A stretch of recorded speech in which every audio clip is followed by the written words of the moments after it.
Elle s'appelle Abla, elle a 22 ans. Moi j'en ai 30. Je l'ai rencontrée en prison. On est ensemble depuis 2 ans. Elle faisait un stage à l'intérieur de la cantine de la prison. Je suis incarcéré depuis 8 ans. Au début, elle me disait non mais c'est pas possible. Pas vrai, avec un mec en tôle, je dois avoir un problème psychologique. Puis, bon, avec le temps, elle a terminé son stage sans rien dire à personne. Elle a attendu plusieurs mois avant d'oser venir au parloir. Elle avait peur que l'administration pénitentiaire la reconnaisse. Puis, avec le temps, elle s'est habituée. Elle vient désormais à la prison tous les samedis et tous les dimanches sans exception. On a droit à 2 heures de parloir. 2 heures que nous vivons vraiment à fond. L'autre fois, elle était assise sur mes genoux à Califourchon. Le surveillant nous a surpris le sexe en érection. Des mouvements de va-et-vient de la visiteuse. Ils étaient en plein acte sexuel, conclut-il dans son rapport d'incident. C'est totalement faux. C'était un câlin poussé, d'accord, mais ça s'arrête là. J'étais en jean ce jour-là. C'est techniquement pas possible. On n'a rien fait. Aucun test n'autorise ni n'interdit expressément les relations sexuelles en prison, mais le parloir est considéré comme un lieu public.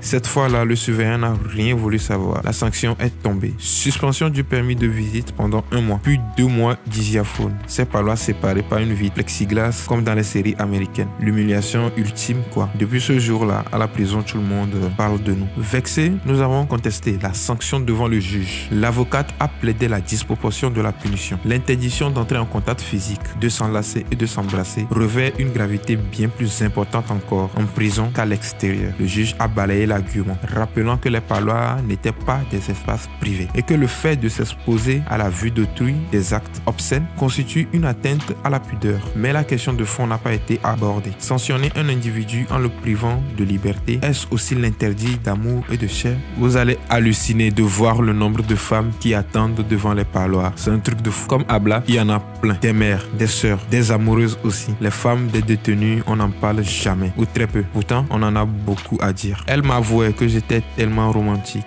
tellement sensible. En effet, j'ai changé en arrivant en prison. Mais la vie de mon amoureuse a entièrement basculé, tourné vers la prison. Des journées entières à attendre l'heure du parloir, à faire le pied de grue pour passer 2 petites heures seulement avec moi. C'était devenu une drogue pour elle. Elle ne faisait que venir. Elle ne pouvait plus s'en passer. Elle finit quand même par avoir un bébé parloir comme on le dit. Preuve de l'arbitraire qui règne au parloir. Rien d'exceptionnel, il y en a toujours eu.